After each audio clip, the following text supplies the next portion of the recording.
Hi hello ನಮಸ್ಕಾರ ಸ್ನೇಹಿತರೆ, ನಾನು ನಿಮ್ಮ ಪ್ರೀತಿಯ ಶರಣು ಬಾಗೂರ್. ಈ ವಿಡಿಯೋ ಮಾಡ್ತಕ್ಕಂಥ ಮೂಲ ಉದ್ದೇಶ ಅಂದ್ರೆ ಕರ್ನಾಟಕ ರಾಜ್ಯದಲ್ಲಿರುವಂತಹ ಪಶ್ಚಿಮ ಪದವೀಧರ ಕ್ಷೇತ್ರಕ್ಕೆ ಒಂದು ಚುನಾವಣೆ 2026ರ ಅಕ್ಟೋಬರ್ ಅಥವಾ ನವೆಂಬರ್ ತಿಂಗಳಲ್ಲಿ ನಡೆಯುವ ಸಾಧ್ಯತೆ ಇದೆ ಸ್ನೇಹಿತರೆ. ಹಾಗಾಗಿ ಚುನಾವಣಾ ಆಯೋಗ ಮತದಾರರ ಪಟ್ಟಿಯ ನೋಂದಣಿ ಪ್ರಕ್ರಿಯೆ ಆರಂಭ ಮಾಡಿದೆ. ಆ ನೋಂದಣಿ ಪ್ರಕ್ರಿಯೆಗೆ ಕೊನೆಯ ದಿನಾಂಕ ಈ ಒಂದು 2025 ನವೆಂಬರ್ 6ನೇ ತಾರೀಕಿಗೆ ಕೊನೆಯ ದಿನಾಂಕ ಇದೆ. ಹಾಗಾದ್ರೆ ಈ ಪಶ್ಚಿಮ ಪದವೀಧರ ಕ್ಷೇತ್ರವಾಗಿರ್ತಕ್ಕಂಥ ಒಂದು ವ್ಯಾಪ್ತಿಗೆ ಬರುವಂತ ಜಿಲ್ಲೆಗಳು ಯಾವ್ಯಾವ ಬರ್ತಾವ ಅಂದ್ರೆ ಧಾರವಾಡ ಜಿಲ್ಲೆ, ಗದಗ ಜಿಲ್ಲೆ, ಉತ್ತರ ಕನ್ನಡ ಜಿಲ್ಲೆ ಹಾಗೂ ಹಾವೇರಿ ಜಿಲ್ಲೆ. ಈ 4 ಜಿಲ್ಲೆಯಲ್ಲಿರುವಂತಹ ಪದವೀಧರರು ನೀವು ಯಾವುದೇ ಡಿಗ್ರಿ ಮುಗಿಸಿರ್ಬೋದು. ಅಂದ್ರೆ BA, BCom, BSc, engineering, medical ಯಾವ್ದಾದ್ರು ಒಂದು ಪದವಿಯನ್ನ ಭಾರತದ ಯಾವುದೇ ಮಾನ್ಯತೆ ಪಡೆದ ವಿಶ್ವವಿದ್ಯಾಲಯದಿಂದ ನೀವೇನಾದ್ರೂ ಪದವಿಯನ್ನ ಮುಗಿಸಿದ್ರೆ ಅದಕ್ಕೆ ಯಾವಾಗ ಮುಗಿಸಿರ್ಬೇಕು ಸರ್ ಅಂದ್ರೆ 2022 ನವೆಂಬರ್ 1ನೇ ತಾರೀಕಿನ ಒಳಗಾಗಿ ನೀವೇನಾದ್ರೂ ಪದವಿ ಮುಗಿಸಿದ್ರೆ ನೀವು ಈ ಸಾರಿ ನಡೆಯುವಂತಹ ಒಂದು ಪದವೀಧರರ ಕ್ಷೇತ್ರದ ಚುನಾವಣೆಗೆ ಮತ ಚಲಾಯಿಸುವುದಕ್ಕೆ ಅರ್ಹರಾಗ್ತೀರಿ. ಹಾಗಾದ್ರೆ ನೀವು ಪದವಿಯನ್ನ 2022 ನವೆಂಬರ್ 1ನೇ ತಾರೀಕಿನ ಒಳಗಾಗಿ ಮುಗಿಸಿದವರಾಗಿದ್ರೆ ನೀವು ನೋಂದಣಿ ಮಾಡಿಕೊಳ್ಬೇಕಾಗುತ್ತೆ.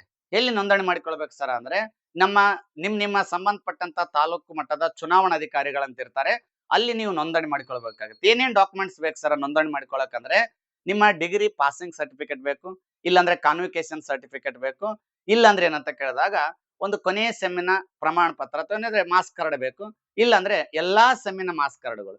ಇವುಗಳಲ್ಲಿ ಯಾವ್ದಾದ್ರು ಒಂದನ್ನ ತಗೊಂಡು ನಿಮ್ಮ ಆಧಾರ್ ಕಾರ್ಡ್ ಅದ್ರ ಜೊತೆಗೆ ಏನಂತ ಕೇಳಿದಾಗ ಆ ಒಂದು ಫಾರಂ ನಂಬರ್ 18 ಅಂತ ಬರುತ್ತೆ. ಆ ಫಾರಂ ನಂಬರ್ 18 ಅನ್ನ ಫಿಲ್ ಮಾಡ್ಕೊಂಡು ತಾಲೂಕು ಮಟ್ಟದ ಚುನಾವಣಾಧಿಕಾರಿಗಳಿಗೆ ಸಬ್ಮಿಟ್ ಮಾಡ್ಬೇಕಾಗತ್ತೆ. ಸಬ್ಮಿಟ್ ಮಾಡ್ಬೇಕಾದಾಗ ನಿಮ್ಮ ಫೋಟೋ ಕಾಪಿಯನ್ನು ಕೊಡ್ಬೇಕಾಗತ್ತೆ, ಒಂದು ಪಾಸ್ಪೋರ್ಟ್ ಸೈಜ್ ಫೋಟೋನ.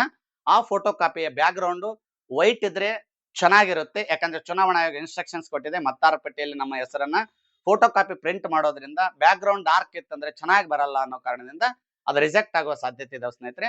ಅದಕ್ಕಾಗಿ ನೀವು ಯಾರೆಲ್ಲ 2022 ನವೆಂಬರ್ 1ನೇ ತಾರೀಕಿನ ಒಳಗಾಗಿ ಡಿಗ್ರಿ ಮುಗಿಸಿದ್ದೀರಾ ಅಂತವ್ರು ಈ ಸಾರಿ ಮತದಾರರ ಪಟ್ಟಿಗೆ ನೋಂದಣಿ ಮಾಡಿಕೊಳ್ಳಲು ನಿಮ್ಮ ಹಕ್ಕನ್ನ ಚಲಾಯಿಸ್ರಿ ಅಂತ ಹೇಳ್ತೀನಿ. ಈ ಸದ್ಯ ಏನಂದ್ರೆ ಪಶ್ಚಿಮ ಪದವೀಧರ ಕ್ಷೇತ್ರಕ್ಕೆ ಚುನಾವಣೆ ನಡೀತಾ ಇದೆ. ಈ ಒಂದು ಪಶ್ಚಿಮ ಪದವೀಧರ ಕ್ಷೇತ್ರದ ವ್ಯಾಪ್ತಿಯಲ್ಲಿ ಬರುವಂತ 4 ಜಿಲ್ಲೆಗಳಾದ ಧಾರವಾಡ, ಉತ್ತರ ಕನ್ನಡ, ಗದಗ ಮತ್ತೇನಂದ್ರೆ ಒಂದು ಹಾವೇರಿ ಜಿಲ್ಲೆ. ಈ 4 ಜಿಲ್ಲೆಯ ಪದವೀಧರರು ಮತದಾರರ ಪಟ್ಟಿಗೆ ನೋಂದಣಿ ಮಾಡಿಕೊಳ್ಳ್ರಿ. ಎಲ್ಲರಿಗೂ ಒಳ್ಳೇದಾಗ್ಲಿ. ನಿಮ್ಮ ಮತ ನಿಮ್ಮ ಹಕ್ಕು. Okay, thank you.